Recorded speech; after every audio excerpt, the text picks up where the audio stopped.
I've done in my lifetime exactly 4,362 visual interests, and I've never scripted them.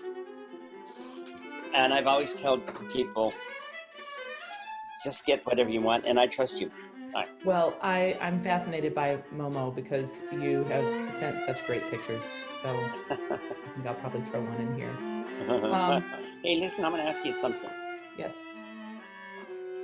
This is my hat. I never wear hats, but I've noticed, because I've been teaching with Zoom, that I used to be filled with hair. You know, I'm a 60s guy, you know, if you've seen earlier pictures of mine. So I can't go around looking like Yul Brynner, you know. Respect. I've been teaching like this. Let's see, hold on. With a hat. But that sometimes throws a shadow over my face and makes me look like Bela Lugosi. Okay. So if I look good, and I don't always wear glasses, but wearing glasses makes me look younger. It makes me look like 93 instead of 97, you know? Totally agree. Okay, great. Okay, so now I'm ready. Hi, I am Paul Chihara. I'm a composer. And right now I'm an artist in residence at NYU, but for many years I was at UCLA and in the studios in Hollywood. I was composer at every studio in Hollywood, beginning with the Universal and Fox and Paramount. Those are great days. I did my first movie in 1975. It was kind of a potboiler called Death Race 2000. It was Sylvester Stallone's first movie, my first movie, John Landis's first movie. A lot of people, none of us had any training in film at all. You know, there was no such thing as film schools, as there are everywhere now. So anyway, that's who I am. I write music. But before that, I was known primarily as a classical composer, if you will, concert composer. And believe it or not, I was once a member of the avant-garde. I hate that word. It's so funny now. I was a member of the New York avant-garde in the 60s.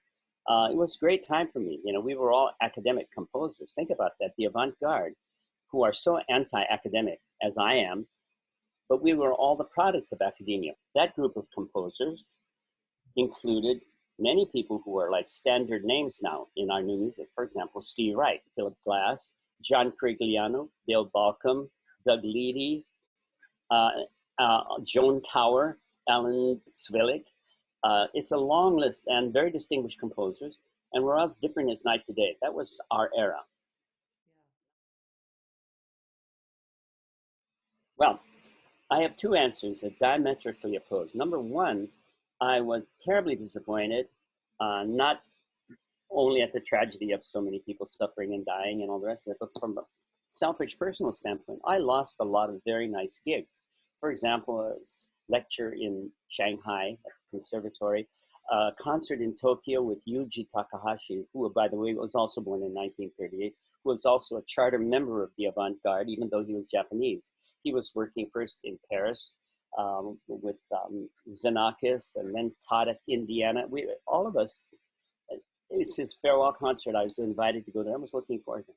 And I lost a concert with Orpheus at the Kennedy Center and Carnegie Hall and Caramore and so forth. For an old composer like myself, these are nice gigs to have, you know? So I was disappointed. And everybody says, well, when things get back to normal, we'll try to reschedule. You know what? I'm old enough to know that when major things happen, like world wars or plague or something, things never get back to normal. The new normal is different from the previous normal. So I'm glad that we're doing this right now, you see, while we're still young. That's the one, that's the downside. What's the good side? I've discovered I adore this isolation. I live with my wife and my cat, our cat, Momo. I still teach.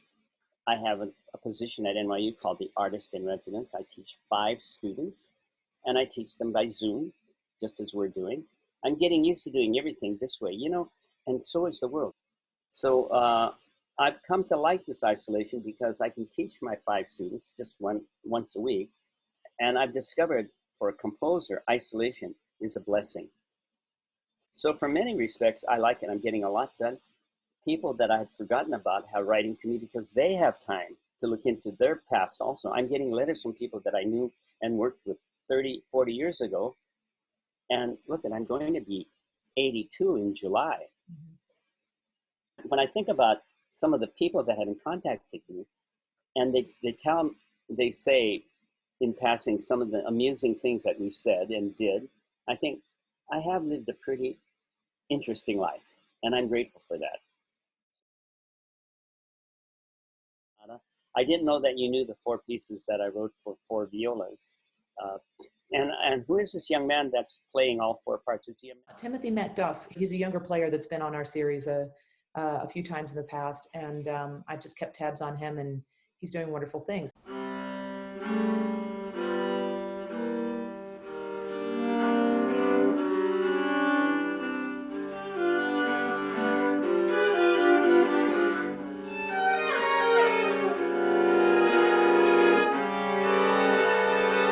Here's an interesting note that might be fun for our North Country audience to know if they don't already. Tim's father was a flavor maker for Stewart's Shops ice cream. And so that's somebody I want to get to know. Right? So these pieces were written primarily for people who were teachers. The first one that I wrote, it was very successful. So then I'm writing a piece for 4 violas. You know, only a violist would consider that a worthwhile project, don't you agree? Because we're the only smart ones in the whole music fraternity, sorority, as you know. Yes. So then Paul Coletti, who's been an old friend of mine from New York, he came to LA about the same time I did. We were colleagues for a while at UCLA. Then he went to Coburn. And our careers and our lives geographically have diverged a little, but we're still good friends. And he was the really fine viola teacher that so I wrote a piece for him, for his viola studio at the Coburn School, and they were good. And then I thought, well, I should publish the others. And I got a commission. I think I was asked to go to the University of Penn State by the violist there. And so I wrote a piece for his studio. So you might call this what Hindemith would call Gebrauchsmusik, writing music for students or for friends. Yes. And you get immediate performances by people who really adore the pieces written for them, tailored for them. Yes. I like that a lot. I like these little commissions. And this little isolation is actually promoting that. I'm getting letters from people, and they say, you probably don't remember me, but I need a piece that you consider blah, blah, blah. And all of a sudden, I'm back in business. That, for me, is a really good life for a composer.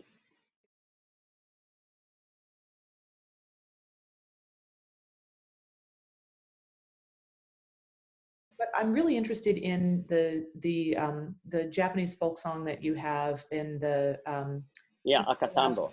Yeah. Isn't that beautiful? Yes, it is. And Hollywood always beckoned me. But I was in show business before. I was in the USO troupe during the Korean War, and so I was always into music as entertainment.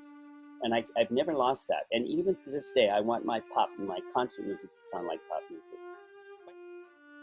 And so I looked up as much as I could about you. First, when I became enamored of your sonata and other pieces, but again for this interview. And what I noticed more than anything is this resilience that you have, and this spirit that you seem to have for scoping out fun and for connecting. But one of the things that really touched me was the piece of music that you were so proud to have learned on the violin, the Hot Canary. Right. Because that is also a piece of music, it's purely personal. It is a piece of music that my own son became really, really enlivened by. He was having a fine time playing the violin, but he found this Hot Canary piece and he just became on fire for it. Yeah. And so I thought, the way that we think about classics or the pieces that pieces of music or pieces of art at all that carry weight and have lasting power and all this kind of thing, they're not often we don't often refer to them when we're talking about short form music. Mm-hmm. Right? But short form music is, in a way, the thing that stays in our bellies and in our minds and in our hearts the longest. Yeah. In some ways, Akatambo, for example, the song that at the number 4 in this group of 4, is that kind of a song to the Japanese people. To me. Well, thank you so much, Paul. I really appreciate it. What are you heading off to do after this? Recover. I'm going to lie down and go to sleep with my cat for the next 6 hours. That sounds wonderful. I I have think to that finish. that might be the cat's plan for you as well. Nice talking to you. Bye bye. We'll stay in touch, okay? That sounds good. Respect